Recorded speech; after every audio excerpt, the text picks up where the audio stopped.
আসসালামু আলাইকুম। বাঙালি রান্নাবান্নার আরও একটি নতুন পর্বে আপনাদের সবাইকে স্বাগত। আজকের পর্বে তৈরি করে দেখাবো ঘরে তৈরি দারুণ মজার চিকেন চাপের রেসিপি।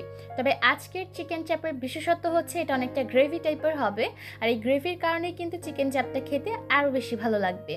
প্রথমেই চিকেন চাপটা তৈরি করার জন্য একটা মশলা তৈরি করব। এখানে আমি আধা চা চামচের মতো নিয়েছি জয়ত্রী, আর একটা জয়ফলের 5 ভাগের 1 ভাগ নিয়েছি। এবার এই দুইটাকে একসাথে গুঁড়া করে নিব।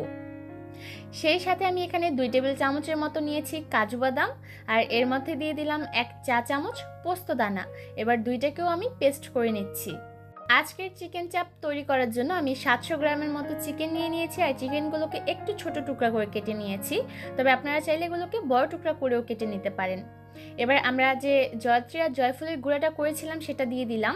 সেই সাথে দিলাম স্বাদ অনুযায়ী লবণ, 1 টেবিল চামচ দিলাম লাল মরিচের গুঁড়া, আদা রসুন বাটা দিয়ে দিলাম আধা টেবিল চামচ, 2 টেবিল চামচ দিলাম টক দই, আধা টেবিল চামচ দিলাম কাঁচামরিচ বাটা, আর আমরা যে কাজু বাদাম আর পোস্ত দানাটা একসাথে বেটে রেখেছিলাম সেটা দিয়ে দিলাম।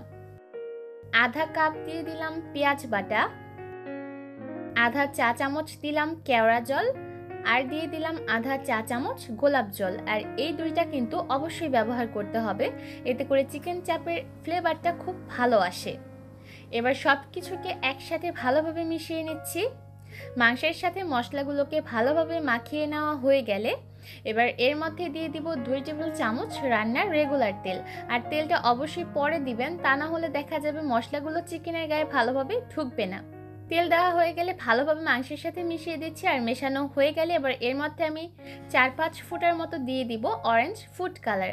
আপনারা চাইলে অরেঞ্জ ফুড কালারের পরিবর্তে জর্দা রঙও ব্যবহার করতে পারবেন, তবে এটা পুরোপুরি অপশনাল। এই রঙটা কিন্তু মাংসের স্বাদের কোনো পরিবর্তন করবে না, শুধুমাত্র দেখার সৌন্দর্যের জন্য আমি এই রঙটা ব্যবহার করেছি, আপনারা চাইলে বাদ দিতে পারেন। এবার ভালোভাবে মাংসের সাথে মাখানো হয়ে গেলে চিকেনটাকে ম্যারিনেট করে রেখে দেব কমপক্ষে 2 ঘন্টার মতো। আর যদি আপনাদের হাতে সময় না থাকে সেক্ষেত্রে চেষ্টা করবেন 1 ঘন্টার মতো হলেও এই চিকেনটাকে ম্যারিনেট করে রাখার জন্য। এবার প্রতিটা মাংসের টুকরা থেকে মশলাগুলোকে এভাবে করে হাতের সাহায্যে সরিয়ে নিচ্ছি, তারপর এই মাংসগুলোকে ভেজে নিব। আর ভাজার জন্য আমি চুলায় একটা প্যান বসিয়ে দিয়েছি, আর এর মধ্যে দিয়ে দিয়েছি আধা কাপ রান্নার রেগুলার তেল। আর তেলটা গরম হয়ে এলেই এর মধ্যে মাংসের টুকরাগুলো দিয়ে দিতে হবে। মাংসগুলোকে রান্না করার আগে আমি সবগুলো মাংসকে প্রথমে ভেজে নিব।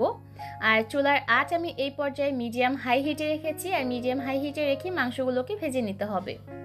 দুইটা সাইডে উল্টে পাল্টে হালকা লালচে রং করে এই মাংসগুলোকে ভেজে নিব। এর মধ্যে কিন্তু এক ব্যাচ মাংস ভেজে নেওয়া হয়ে গেছে, এবার এগুলোকে চুলা থেকে নামিয়ে নিচ্ছি। মাংসগুলো ভেজে নেওয়া হয়ে গেলে এবার সেই একই প্যানের মধ্যে আমরা মশলাটুকু দিয়ে দিচ্ছি, মাংসগুলো ম্যারিনেট করার পর যে মশলা অবশিষ্ট ছিল সেই মশলাটুকু।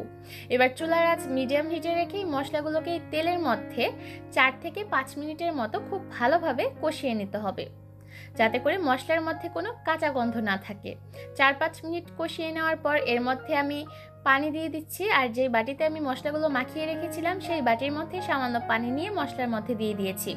এবার অপেক্ষা করছি যতক্ষণ না পর্যন্ত মশলাগুলো খুব ভালোভাবে কষে গিয়ে এর উপর তেল ভেসে ওঠে। আর যখনই মশলাটা খুব ভালোভাবে কষে যাবে ঠিক সেই পর্যায়ের মধ্যে আমি ভেজে রাখা মাংসের টুকরাগুলো দিয়ে দিলাম। এবার এই মশলার মধ্যেই মাংসগুলোকে 4-5 মিনিটের মতো খুব ভালোভাবে কষিয়ে নিব।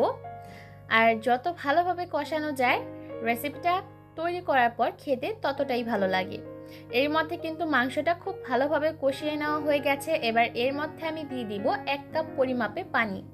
যেহেতু মশলাগুলোকে খুব ভালোভাবে কষিয়ে নিয়েছি আর সেই সাথে মাংসগুলোকেও ভেজে নিয়েছি, তাই এটা রান্না হতে কিন্তু খুব বেশি একটা সময় লাগবে না। যেই 1 কাপ পরিমাপ পানি দিলাম সেই 1 কাপ পরিমাপে পানিতেই মাংসগুলো খুব ভালোভাবে সেদ্ধ হয়ে যাবে। এবার খুব ভালোভাবে নেড়েচেড়ে মিশিয়ে দিচ্ছি আর অপেক্ষা করছি তরকারির ঝোলটা শুকিয়ে গিয়ে একদম গ্রেভিটা ঘন হয়ে আসা পর্যন্ত। এই যে দেখতে পাচ্ছেন এর মধ্যে কিন্তু তরকারির গ্রেভিটা অনেকটা ঘন হয়ে গেছে, আর সেই সাথে মাংসগুলো সেদ্ধ হয়ে গেছে। আর মাংসের মধ্যে এই গ্রেভি থাকার কারণেই কিন্তু রেগুলার চিকেন চাপের থেকে এই চিকেন চাপটা খেতে একদমই ভিন্ন। আর চিকেন চাপগুলো তৈরি করার পর কতটা ফ্লেভারফুল হয়েছিল সেটা তো আপনারা স্ক্রিনে দেখে বুঝতে পারবেন না। সেটা বোঝার জন্য অবশ্যই রেসিপিটা আপনাদের বাড়িতে ট্রাই করতে হবে। আর তৈরি করে নেওয়া এই চিকেন চাপ আপনারা চাইলে পোলাও, বিরিয়ানির সাথে সার্ভ করতে পারবেন, সেই সাথে রুটি, পরোটা, লুচি সব কিছুর সাথেই কিন্তু সার্ভ করতে পারবেন। আশা করছি আমার আজকের রেসিপি আপনাদের কাছে সহজ লেগেছে। আজকের মতো এখানেই বিদায় নিব। সবাই অনেক ভালো থাকবেন। আল্লাহ হাফেজ।